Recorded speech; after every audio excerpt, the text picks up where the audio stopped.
Hey chickies, okay, today we are doing a Dandelion in a Storm. I really hope you like it. Let's get into it. So the polishes for this one are from iScream Nails. The black is called Liquorice Twist and the white is called Soft Serve.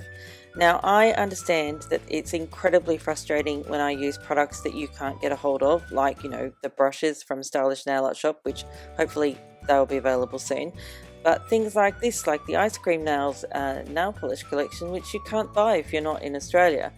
But I did hear on the grapevine that they will be coming to a stockist in America very shortly. So, and I believe it's a stockist that ships internationally as well. So it is going to be possible, hopefully. I can't tell you who it is because I don't know, but I did hear that they're going to be doing some sort of arrangement with an international stockist, so you will be able to access these polishes sometime in the not too distant future, so I'm really happy to be able to tell you that. Now, to create the Stormy effect background for the Dandelion, I'm going to be using my e.l.f. concealer brush. You've seen me use this on numerous occasions to create this sort of mottled effect. I'll link the last couple of videos up here somewhere. You'll see something will pop up somewhere of those videos that I've used this before, and it's basically you're just going to dab or stab your nail with your little brush. You don't want to have too much polish on the brush. That's why, as you can see, I'm sort of smashing it on my silicone mat before I put it on my nail, and we're just using the black and white still.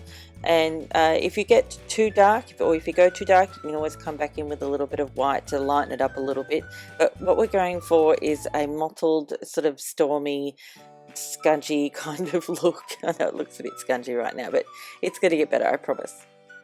Now, as you can see, I'm trying to concentrate the darkest point at my cuticle line and then go down from there, and it gets lighter as you get towards the tip. I'm going to be repeating this process on my pinky nail. I'm just doing it on the two nails.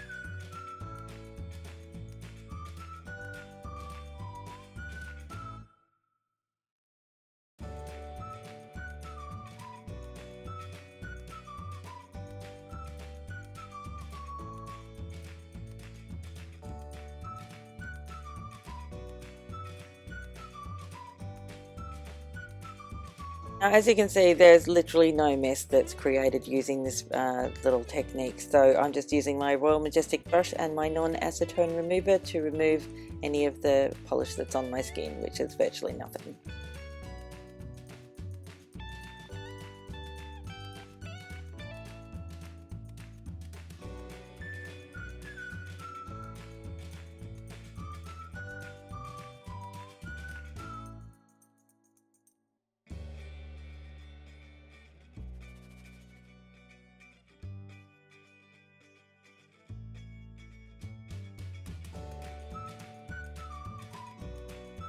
Now for the Dandelion painting, I'm going to be using black acrylic craft paint. I'm going to add a teensy-weensy little bit of water to it because I want the lines to be quite thin. But I'm not adding a lot of water, just a very small amount. The brush I'm using is my MAXI brush from the Stylish Nail Art Shop, which hopefully you'll be able to grab one soon. Fingers crossed. Now I'm painting the full dandelion on my middle nail and then a couple of the little straggly bits of dandelion fluff on my my pinky. Now I've never actually hand painted a dandelion until this very many. I think I've stamped one before, but I've never actually painted one. They are deceptively easy. So basically you'll do your first line, which is the stalk of the dandelion, and then everything coming off of that line are just a repetition of the same design, and it's just a thin little line with a couple of little straggly bits at the end. It's almost like teeny weeny little palm trees at the end of a dandelion stalk, like not super duper fabulous palm trees obviously. Now once you have your first amount or the first layer of your little dandelion, let's call them fronds because I don't know what else to call them. Once you've got your first layer, you can then go back over them and add more, and it depends on how thick and luscious you want your dandelion to be as to how many of them you're going to layer over each other. Now you'll notice that on one side of the dandelion I haven't put any of the little dandelion fronds, and that's because the vast majority of dandelion pictures you see out there, like I just googled dandelion and then went to Google Images and saw a bunch of different dandelion pictures.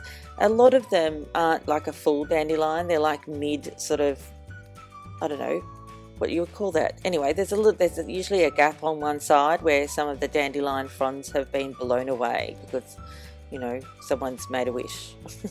Something like that anyway.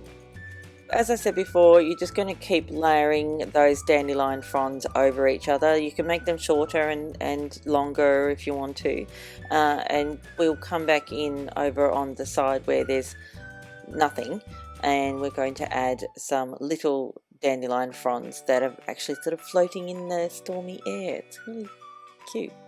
I love this one. I'm really, I was super duper pleased with this one when I finished. I was really pleased.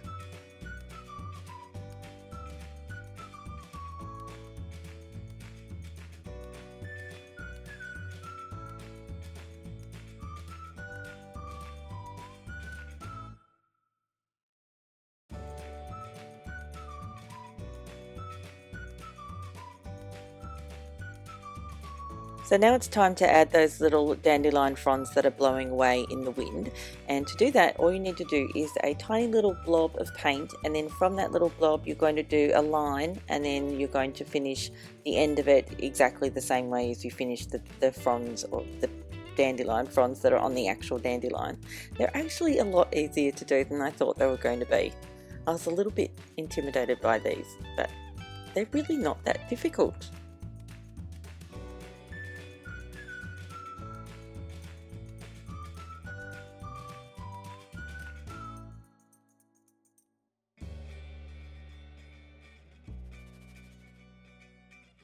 Now I'm moving over onto my pinky, and I'm going to add a few more of those little dandelion fronds that have blown away further away from the original, like, you know, the big dandelion. It's so cute.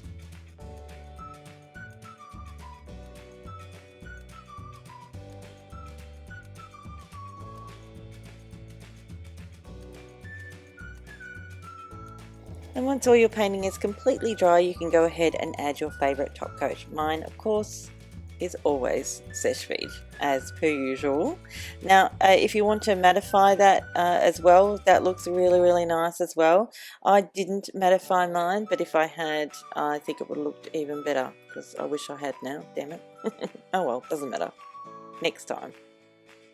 And that's it for this one. I really hope you liked it. I really enjoyed doing it, not least of all because it turned out they were not nearly as hard as I thought they were going to be. I wish I could have worn them for longer actually.